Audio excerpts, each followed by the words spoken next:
En el devenir de la historia hay naciones cuya contribución al curso de la civilización ha sido tan determinante como inadvertida.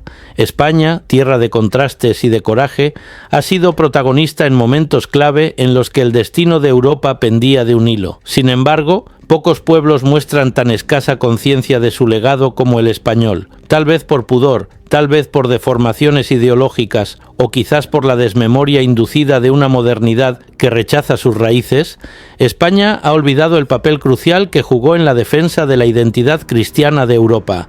Y no una, sino dos veces. Esta reflexión, compartida por el historiador inglés Joseph Pearce, cobra hoy más vigencia que nunca.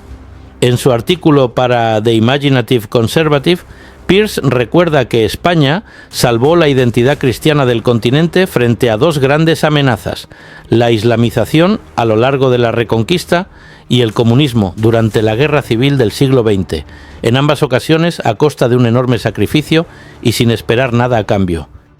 La Reconquista no fue una mera guerra territorial, fue una epopeya civilizatoria que duró casi 800 años, desde la batalla de Covadonga, 722, hasta la toma de Granada, 1492. Durante ese tiempo, los reinos cristianos del norte de la península resistieron el empuje del Islam que, tras el desembarco de las tropas omeyas en el 711, había llegado a controlar casi toda Hispania. Lo que comenzó como una retirada táctica terminó siendo una afirmación cultural, religiosa y política de una Europa que no estaba dispuesta a renunciar a su identidad. España no solo luchó por sí misma, sino por toda la cristiandad occidental. A diferencia de otras regiones de Europa que sucumbieron o colaboraron, los reinos españoles opusieron una tenaz resistencia durante generaciones. Figuras legendarias como Pelayo, el Cid Campeador, Jaime I el Conquistador o los reyes católicos fueron mucho más que líderes militares. Fueron símbolos de una civilización que no aceptaba desaparecer. Y aunque la Reconquista fue una empresa de muchas etapas y múltiples matices, con pactos, treguas y hasta alianzas circunstanciales, su hilo conductor fue siempre la voluntad de restaurar un orden cristiano frente al dominio islámico. El imaginario popular recuerda la leyenda del apóstol Santiago, que se aparecía en las batallas animando a los soldados cristianos. Esta imagen, aunque de carácter simbólico, refleja la comprensión que durante siglos se tuvo de la lucha, una batalla espiritual antes que política. Gracias a la Reconquista, el sur de Europa no se islamizó como otras regiones del Mediterráneo. España evitó que el Islam se proyectara hacia el corazón del continente por el oeste, del mismo modo que los austríacos frenaron a los otomanos por el este o los rusos a los mongoles más al norte. De no haber sido por esta resistencia peninsular, la historia de Europa, su arte, su lengua, su fe, su derecho, su concepto de dignidad humana, habría tomado un rumbo muy distinto. Muchos siglos después, España volvería a librar otra batalla decisiva por la supervivencia de su alma cristiana, esta vez frente a una amenaza nueva, el comunismo ateo y destructivo. La Guerra Civil Española, 1936-1939, fue más que un enfrentamiento entre dos bandos políticos, fue un choque de cosmovisiones, una lucha entre la civilización cristiana y una ideología materialista y revolucionaria que aspiraba a borrar toda huella de fe, tradición y orden. El alzamiento militar contra la Segunda República no fue casual ni caprichoso.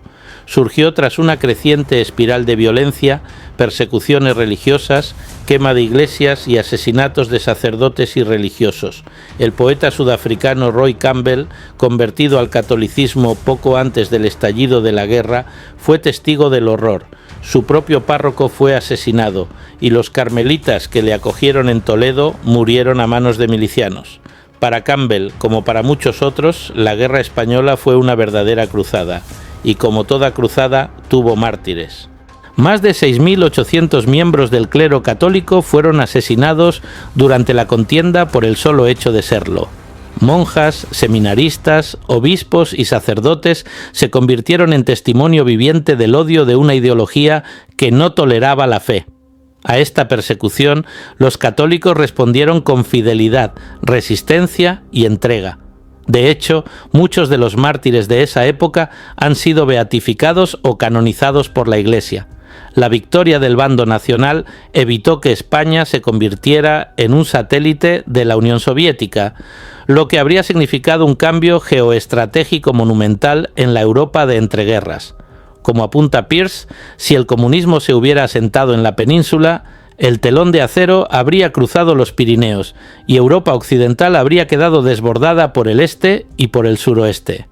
El pensador católico Hilaire Belloc no dudó en afirmar que Franco era el hombre que nos había salvado a todos. Una afirmación rotunda, que hoy puede sonar incómoda, pero que en su contexto respondía a una lógica clara: la defensa de la cristiandad frente a su más feroz enemigo en el siglo XX. Entre ambas gestas, España desempeñó otro papel decisivo: el liderazgo de la Contrarreforma, el movimiento de renovación católica que enfrentó la ola protestante del siglo XVI. No se puede hablar de la espiritualidad postridentina sin mencionar a Santa Teresa de Ávila, San Juan de la Cruz o San Ignacio de Loyola. Los dos primeros reformaron la vida monástica desde dentro, devolviéndole su rigor, su belleza y su profundidad mística. El tercero fundó la Compañía de Jesús, una orden que se convertiría en punta de lanza de la evangelización y la educación católica en todo el mundo. España no solo defendió sus fronteras físicas, sino también las espirituales e intelectuales de la Iglesia. En tiempos más recientes, esa tradición ha continuado con figuras como San José María Escrivá de Balaguer, cuyo mensaje de santidad en la vida ordinaria ha contribuido a formar generaciones de laicos comprometidos con la transformación cristiana de la sociedad. Hoy, en una Europa desorientada, donde el secularismo avanza y el islamismo radical amenaza de nuevo, el ejemplo histórico de España se vuelve particularmente elocuente. En sus horas más oscuras, supo mantenerse firme cuando otros titubeaban. Fue la reserva espiritual de Occidente, como la llamó Paul Claudel cuando ya pocos creían en la posibilidad de una Europa cristiana. España ha sido muchas veces incomprendida. Incluso hoy es denostada por defender lo que durante siglos fue el nervio de la civilización europea, la fe cristiana. Y sin embargo, como recuerda Peirce, todos los cristianos comparten la deuda de Roy Campbell con España. Es la nación a la que todos debemos algo, porque, por medio de las gracias abundantes que se le dieron, salvó el alma cristiana de Europa. En una época donde la historia se reescribe para ajustarse a ideologías de moda, recordar estas verdades no es un acto de nostalgia, sino de justicia. España no fue perfecta, ni sus gestas exentas de sombras, pero en el balance de la historia, su contribución a la defensa de los valores que han hecho grande a Europa es incontestable.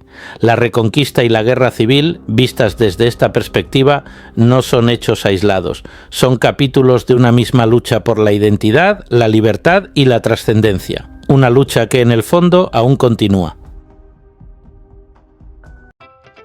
Espero que te haya gustado este vídeo, puedes dejar tu comentario más abajo, suscribirte y pulsar la campanita para no perderte más contenido como este.